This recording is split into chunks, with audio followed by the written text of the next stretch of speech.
Hello, friends. Welcome. Another episode of Move the Sticks, off and running here today alongside Bucky Brooks. I am Rhett Lewis, and Week 10 in the NFL has come to a close. We are officially into the back half of the season, and we closed it out with an absolute bang. I don't know how to describe what we saw last night, but it was not what I think we would have expected, having circled this game on a calendar going into the season with two offenses capable of putting up major points and yards, Bucky.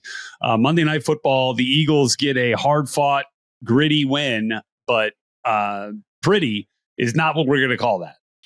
No, not pretty, but I think for both teams, you want to see if you can somehow find a way to win in games that kind of turn out to be that style. And I think for both teams, they should come away with some confidence that if they do get into a grinded out affair, that they have the capability of being able to win it.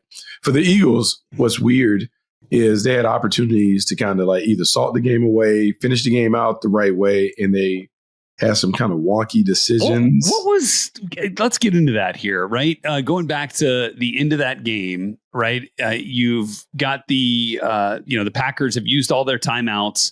Mm-hmm. And what we have, it was a 4th and 6, right? So Philly then uses a timeout. There's 33 seconds left on the clock. 4th and 6, you're at the Green Bay 35. This was just, it was interesting. That how would you, Coach Bucky, have approached that situation, knowing you're trying to run clock, you're trying to minimize risk, right? Which I guess is why you didn't kick the field goal, would be my guess. But how would you kind of characterize all that? I mean, they're in no man's land because it's a 35-yard line. Yeah. Kick is a 52-yarder, depending on the confidence that you have in the kicker. Do you let them do it or not? If you punt it, I mean, you can take a delay. They'll decline the delay penalty. And now you're asking a punter to kind of drop it in. And more than likely it goes into the end zone. So it's a 15-yard net gain. That said, you can't do what they did, which is basically throw a lollipop to A.J. Brown. A.J. Brown doesn't give you any effort coming back forward to maybe draw a penalty or anything. So you really give the ball to the Packers in a spot where two legitimate passes, there's an opportunity for them to kick the field goal. So I don't like it. I understand the process. I hate the play, though. Yeah. I just hate the play. I understand why they went for it.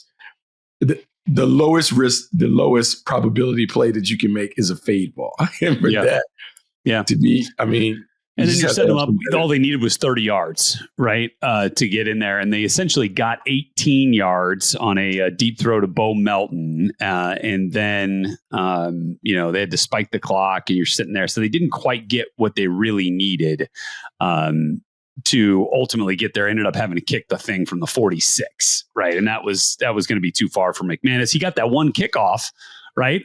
When they called the timeout and he ended up getting the kick, they saw it was short. I thought they were going to come in and really try to hit the sideline.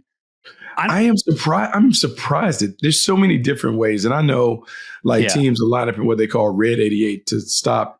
You'll see 3 defenders on each sideline and somebody in the middle because they don't have timeout. So you're taking away the sideline, but there's still ways to kind of force the ball outside and to get that. I feel like it was mismanaged on both ends. I feel like the Packers definitely left some meat on the bone if they were trying to attempt a long distance field goal. I just didn't like the process and procedure on either side. Yeah. And so look, as we look at ultimately, it ends up in McManus's field goal goes way wide. It was way wide. Looked like one of my drives off the first tee. I mean, it wasn't even close. Exponentially worse than the field goal that he kicked, the attempt he made at that same distance, after the timeout. So, all right. On the whole, for Green Bay, this is an offense that has kind of sputtered a little bit here, right? And I feel like you're starting to see some of the injuries really catch up, right? Let's not forget Jaden Reed went down, arguably their most explosive and he was the number one best receiver, right? Goes down week 1. Christian Watson just working his way back again, 2 catches, and then Tucker Kraft last week. That's the big one. And so now you're down. Really, your top two targets. And it feels like they're still trying to find their way on how to best attack this thing without him. Yeah, I mean, like, because now you left with, I would say, Romeo Dobbs probably slides into the number one spot.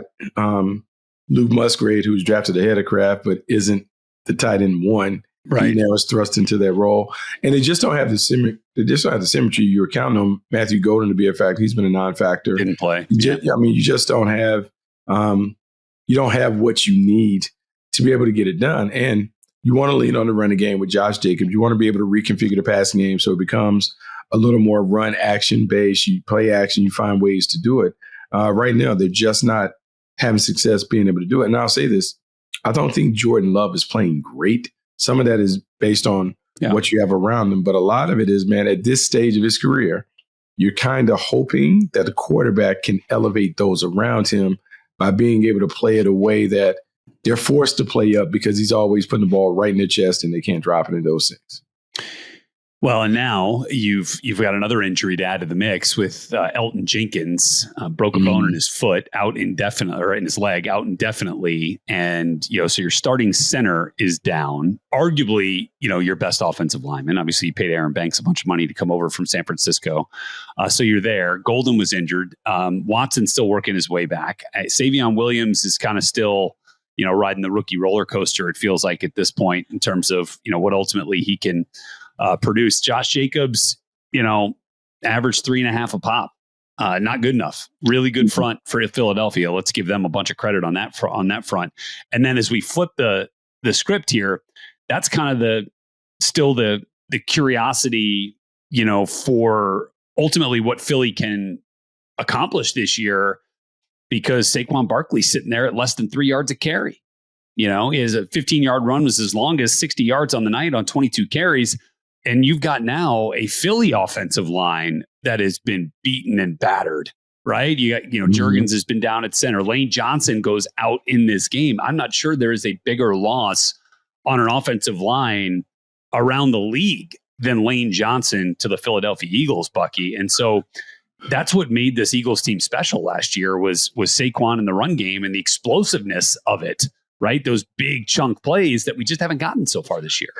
No, you haven't gotten it. Now, I think we all expected it to come back a little bit. Normally, when you have a big year like Saquon had, it's going to come down. Like the wear and tear. Like they talk about it when you have over. There's a set number. I think it was 330. The number of carries that typically the next year you kind of fall off the cliff, and then you can maybe make your way back. So I didn't expect them to have the same kind of year, but to be sitting sub 4 yards per carry, to not have the explosive plays that we're used to seeing from this offense on the ground, I am worried. And I'm worried that they won't get the same pop from Saquon, but I know for them to win, they have to be able to run the football.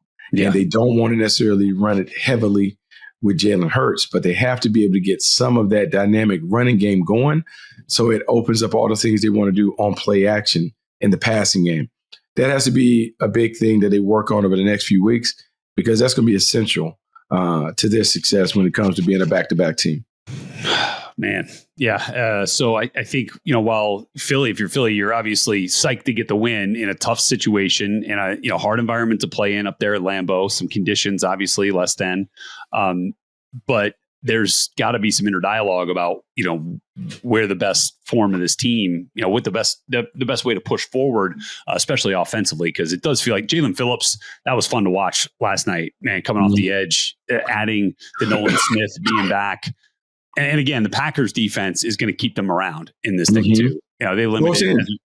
Both teams' defenses, have done what they need to do and have to keep that up in order to give the offense a little bit of time to kind of figure this thing out.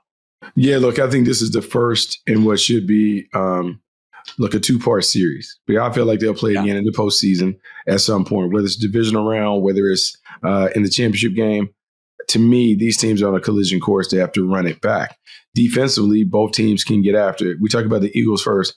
The importance of getting Jalen Phillips and Brandon Graham to go with Nolan Smith and some of the other guys they have. When they have been at their best on defense, it's because they've been able to throw waves of bodies at you and wear you down with the relentless effort of so many people participating in the rotation.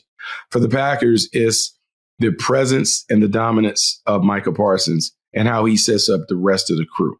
he is a handful. He's a nightmare to have to block at the point of attack. And his presence will give Rashawn Gary and Von Wyatt and some of these other guys chances to do it. But for both teams, if you're going to lean so heavily on your defense and you're going to adopt a complementary football style, you got to be able to run the ball because that's a big part of playing complementary ball.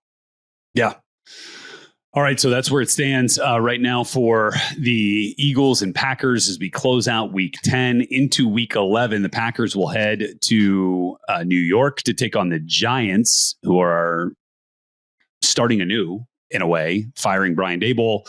How crazy is that? How crazy is that? Because look, yesterday we had Lance on, so I didn't get a chance to get your take on it. Like quickly, what's your take on the Giants situation now that you get rid of the coach, keep the GM?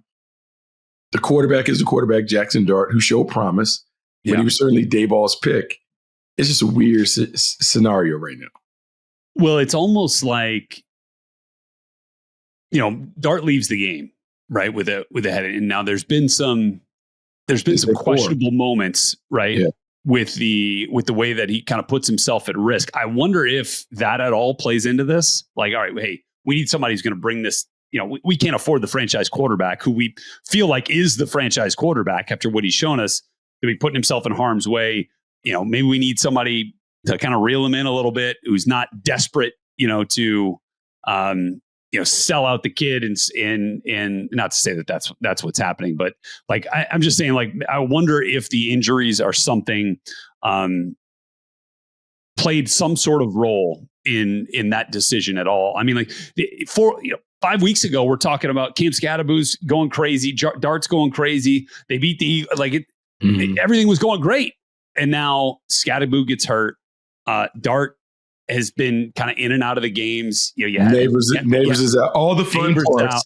All the fun parts of the Giants offense and what made you really want to tune in are gone. It's like having Christmas Day celebration. You get all your toys, and by the time we get to noon, all the toys are broken.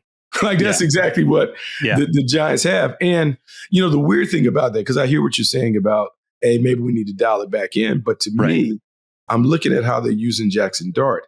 And it's very similar to the same blueprint that Daboll used to get Josh Allen unlocked. And what you have to do in telling Dart, hey, man, you have to understand what's over and how to either get what you can, slide, get out of bounds. Is there a disconnect there? And was there also a desperation? Like, this, you had to understand that there was very little patience this year, and so like you want to do everything. You're emptying the tank every week in the game plan, and Daboll's doing everything he can to get this thing rolling.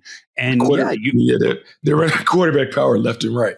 I mean, that's what I'm saying. You wonder it's high school. But then what I also wonder, and looking at a bunch of Jackson Dart's game at Ole Miss, like, hey, that's how he got down, Rick. Like, that was a big part of, like, he got down. It's hard. It's 6 on one hand, half a dozen on the other. You want to protect the franchise quarterback, but you also know that stuff gets him going. I think in time, like we saw from Josh Allen, this is a Jackson Dart comment, those plays kind of become your third down plays. They become your red zone plays. They don't become a big part of your game plan. It comes a tight red. When we're going to do it, we're doing it to score a touchdown. Right. We're doing it to pick up a critical first down or a surprise, but it's not 1st and 10. Here we go. Yeah. Quarterback power, that kind of stuff. Yeah. So like, that's a curiosity of mine. You wonder if that plays into it at all. And, Mike Kafka is obviously in those game plan, sessions, like in the offensive staff room, he's putting this thing together too, but you wonder if now the messaging is like, look, hey, let's keep the starting quarterback on the field as much as we can here. And now here's another thing too. And I don't know how Giants fans are going to see this, but Mike Kafka is interviewed for head coaching jobs now. Like he is outside of New York. He has been a candidate in some other places. Seattle was one recently. He has been on interviews, and you wonder if this is, a chance to maybe get ahead of the curve a little bit and see if there is something there for Kafka. Yeah, I think so. Right now, you and I did the East-West game when he was the head coach, right? Yeah. Yeah, okay. I couldn't remember. So, this is a great opportunity for him to get his feet wet, to show not only the Giants, but others, here's what it looks like if I'm the head coach. Right. And I think for him, I always try and equate this to playing the video game. You and I can play Madden with the same team, but play a different style. And maybe Mike Kafka has some things that he can add to the way that the Giants are playing that stylistically are just a little different in the way that Dave's wanted to run the offense. And whether that is some different things in the passing game, highlight different areas of Jackson Dart's game.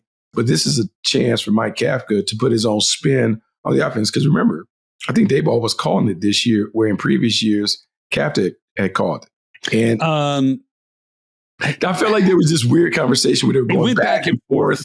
Yeah. And so Kafka, I think this year it was Kafka. Okay, because I felt like it kept going back and forth. And it was the mystery of the great unknown, like who's really calling. First-time play caller using Brian Daboll's playbook in 22 and 23. Lost play calling duties while gaining an assistant head coach title last year, reclaiming play calling in 25. And so now he's the interim head coach for the first time in his life, and he's going to be calling the plays. Yeah, it doesn't. I mean, look, I would say that it's going to be tough. It doesn't necessarily change a lot of it. He just has to handle call timeout, game management, and those things. And I think they'll share those duties amongst the staff. He has to trust that the defensive side can take care of themselves. And he may want to see something different from the defense.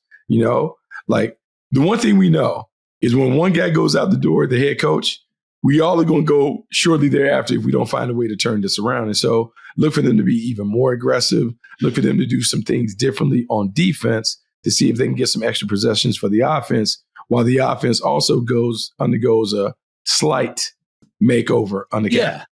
Yeah, I think you could expect that there's going to be something just a little bit different on that front. So we'll see. So for the Giants, it's the Packers on Sunday in week 11. And then for the Eagles, as we were talking about, massive showdown against the Detroit Lions on Sunday night. That will be a fantastic matchup. Looking forward to it. And we will talk a little bit more about the Lions here in just a moment. But Bucky, I think, if I'm not mistaken, we do spend a lot of time talking about the fact that, my alma mater is sitting here 10-0 for the second straight year. Mm-hmm. We don't have to get all into that, but am I seeing the North Carolina Tar Heels on a win streak right now?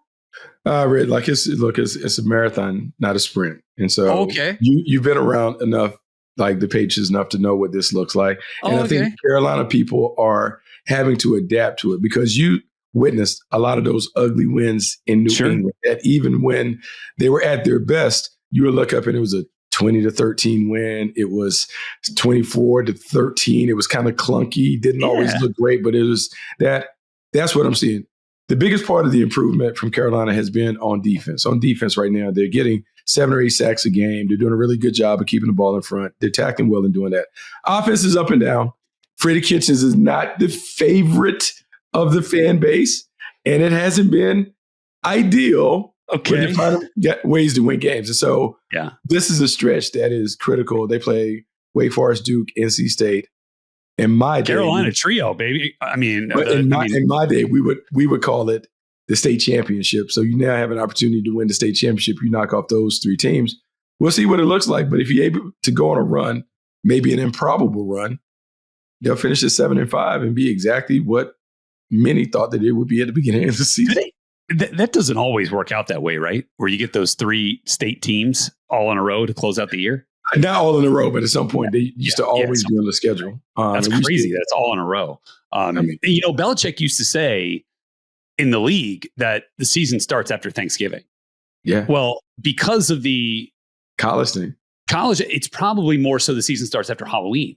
Yeah. And so you're 2-0. Yeah, I mean, when you look at the post-game stuff, he talks about like you want to play a best ball down the stretch. So we will see. We'll see. We don't have an opportunity to get into CFP like Indiana. And you're not quite a Heisman Trophy candidate. Speaking of, what are we doing? Like, what's up with this drama? Like, we've been, as Signetti said, like, we blow them out. How can we blow out? What are we doing? How can we blow out Penn State? Like, we're supposed to be blowing folks out. It's still a road environment. It's still Penn State. It's still 100K. It's still NFL top draft choices all over the place, especially on defense. Denied Dennis Sutton, Zane Durant. We'll be talking about them a bunch this spring.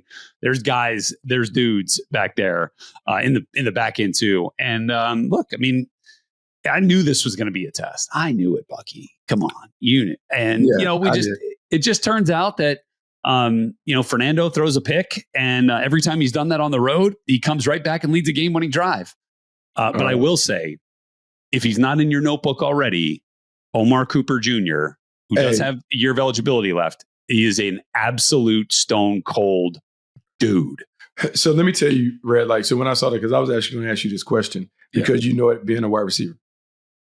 The difficulty in being able to catch the ball in that moment and to consciously make sure that you get both feet in, that is not something that is accident or happenstance. That is practice. That is intentional. That's concentration. That's in the biggest moment of the game to make the catch into, let me make sure I get both of them in. Tip. That is a hell of a play. And a hell of a job by the back judge coming to see it. With the courage to stand strong and have his eyes fixed on the feet. He knew right away that thing was in. The body control there is unreal. Knowing that you are getting pushed out of bounds and contorting your lower half to keep your feet in, because if the right toe, I still don't even know if the right toe came down, but if the right toe came down inbounds and the heel came out of bounds, it would have been incomplete. But the right toe either hits or doesn't and kind of grazes forward. And before it goes out of bounds, the left foot toe heel parallel to the end line comes down in bounds. Incredible. It's an unbelievable catch. And so I give him a ton of credit, because when I saw it in real time, I was like, whoa. And then I saw the replay. I was like, to catch it, to look, to tap. Yeah. We all do those drills where we're on the sideline in practice and they throw it and you toe tag and you drag. Nothing like that. Not with a defender on your back. Nothing like that. Unbelievable catch. Oh, wow. Insane. Yeah, insane. Yeah. And he's going to be a dude, whether he comes out this year or not. He is going to be an absolute dude. And then,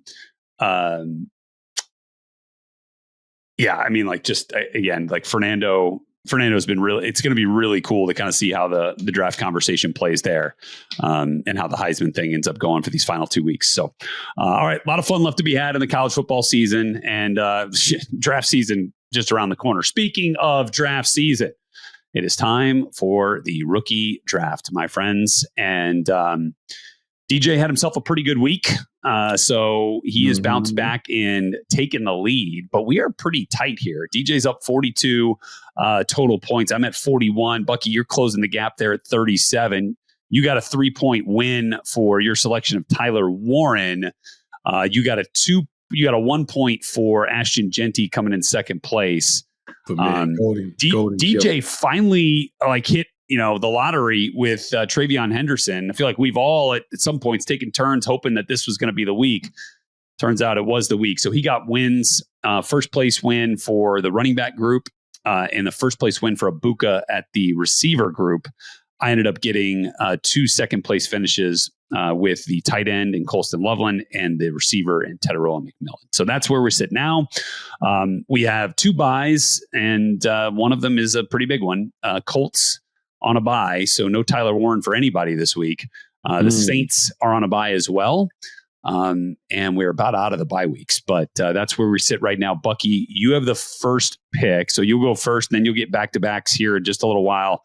I'll go second, and then Gavin will pick for DJ, and we'll let you know what those are, but DJ's picks will be the snake at the end of round 1. So running back, wide receiver, tight end. What do you got, buddy? Let's go with Emeka Egbuka right away. Gonna take him right away. Can't get Tyler Warren. Got to take Emeka Egbuka. Copy that. Fantastic playmaker. Man, Brian Hartline. He just has everyone ready to go. Yeah, he does. He does. Maybe he's ready to get a head coaching job. We'll see. Okay. I just feel like now that we've set the intention for the momentum, give me Travion Henderson. Oh my gosh. This is what we're doing. We have one performance. We have one performance. We're breaking out. We look at the sideline to make a determination on whether we're going in or not. And now he becomes Brett Lewis's franchise guy. No doubt. He's the new franchise. Travion, give it to me. So Gavin is going to take Teteroa McMillan for DJ. He then has another pick coming back around. And he's going to go Genty. So he's going to go McMillan and Genty are the 2 picks for DJ. So he's got his running back and his receiver. Nobody's taken a tight end yet, Bucky. And so it's going to be, actually, it's my turn now. So I am going to take a tight end. Gadsden's a little banged up. Warren is out. How do we feel about Loveland? Man, the Ravens are playing good ball right now. I don't know how I feel about Harold Fannin. Dang. This is a tough one. Is it? Let me go back to, you know what? I'm going to go back to Loveland. I'm going to go back to Loveland. So Loveland is going to be my tight end. That's how I'm going to do this thing here. And then you're up, Key, with back-to-back picks. Ooh, up back-to-back. So then this is tough because they're 2 guys that are, so it's Mason Taylor or Fanning Jr. They just don't throw it enough in New York. So let's go with Fanning Jr., even though we have a tough time in Cleveland just getting the ball completed in general. So let's go with Fanning Jr. And then I need a running back. You need an RB. Genty's off. Henderson's off. Man, we're stuck, man. We got Bill and whoever else. You got Judkins. Oh, God, I can't have a whole Cleveland Browns offense. Yeah. That's a tough day, man. Tough day at the office. I'll tell you what, because I saw him up close and personal. The little kid from Houston. Woody Marks. Yeah, let's go with Woody Marks because I saw him up close. That's a good one. Giving them the business. Yeah. Okay, just looking at where the rookie receivers are at right now, Teteroa McMillan and Emeka Ibuka are kind of in a tier by themselves, right? 47 catches for T-Mac, 42 for Emeka. They're both about the same in terms of yardage at this point. But the next receiver, like in terms of receptions, like actual receiver, is Elike Omanor at 26. So it's a precipitous drop-off there. It just has not been great. Now, however, I would say Jaden Higgins is one that has been getting a little bit more. His snap count has gone up. Let's see what he's done over the last couple of weeks here. He had 5 receptions, season career high last week against your Jaguars. You saw him up close and personal. He got into the end zone. Give me Jaden Higgins. It's time. I mean, Davis Mills was cooking with gas, so I understand that. Good. Yeah. Gavin's going to finish up the draft and go with Elijah Arroyo, tight end from Seattle. Oh, look at that.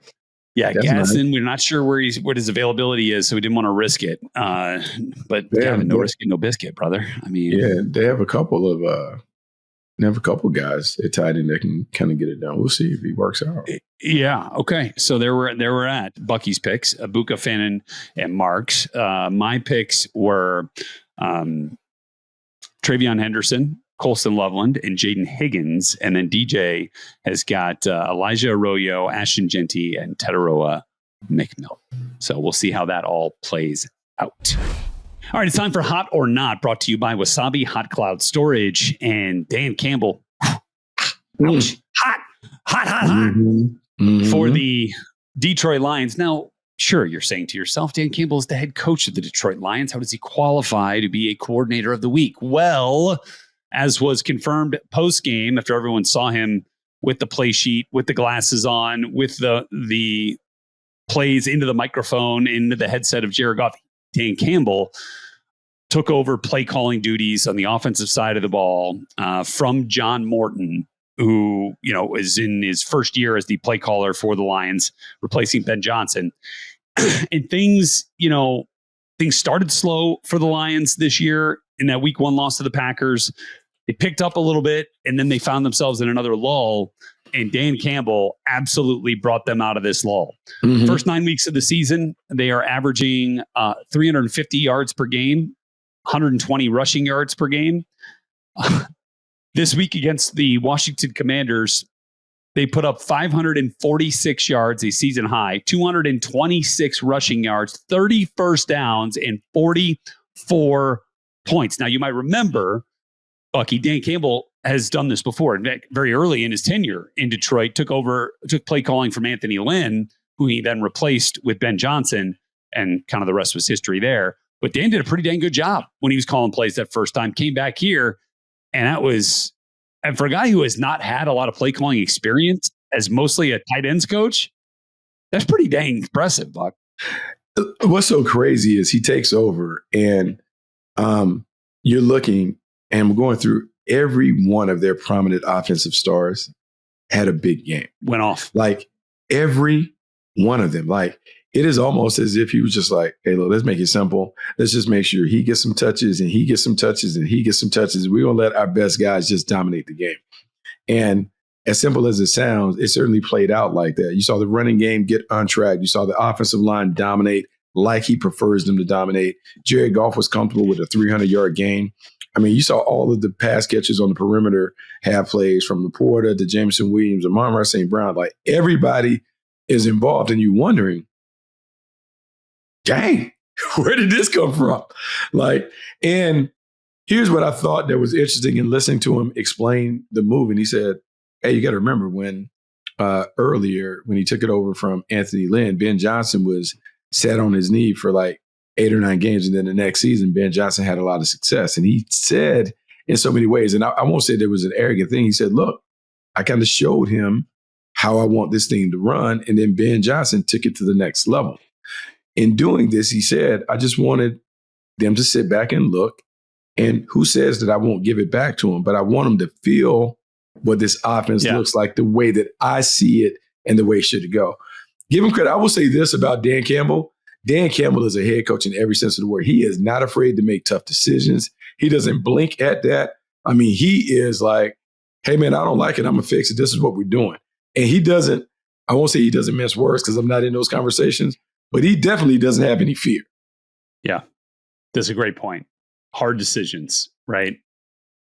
You know what's best for your team and you do whatever it takes to achieve that result. The other thing, like just going back to the mechanics of, the offense, rediscovering that the offense to me, like really runs through Jahmyr Gibbs.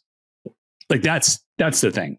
He had a really tough game against the Vikings a week ago. At just 12 touches. It was a season low. He comes back with 15 carries, had another 3 catches. He was targeted in the pass game, 142 rushing yards, 2 touchdowns. The explosive plays came back.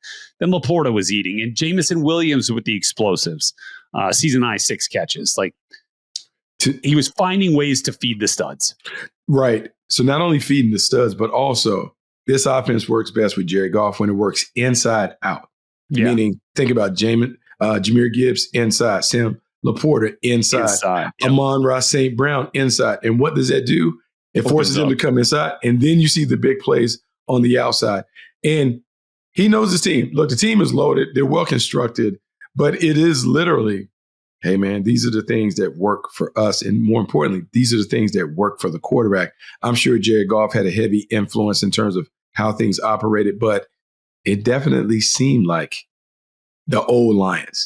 And that version of the Lions is a scary version that no one really wants to see. Yeah, I think a lot of the Lions players talked about seeing Campbell with the glasses on, not something they normally see, right? It's just a little bit more stupid. Brett, I don't know if you got to that point, but yeah, it's not the sexiest look when you're the coach and you're like, hey man, I got the glasses on. I can't see the call sheet. Right. I can't see the call sheet, but all of our favorite play callers. Look, Sean Payton has to wear everybody because look, when you have 120 plays on the call sheet, it's really small. Yeah. Really small. Like, I get it. Yeah. I'm starting to get that. I'm like, wait a second, is my eyes focusing here? Yeah, what am I looking at? You have to change the font of your phone soon. No. We're not doing it. Never doing it. Okay. So with that, that was this week's Hot or Not segment brought to you by Wasabi Hot Cloud Storage. Store more and do more with your data. Try them for free at wasabi.com.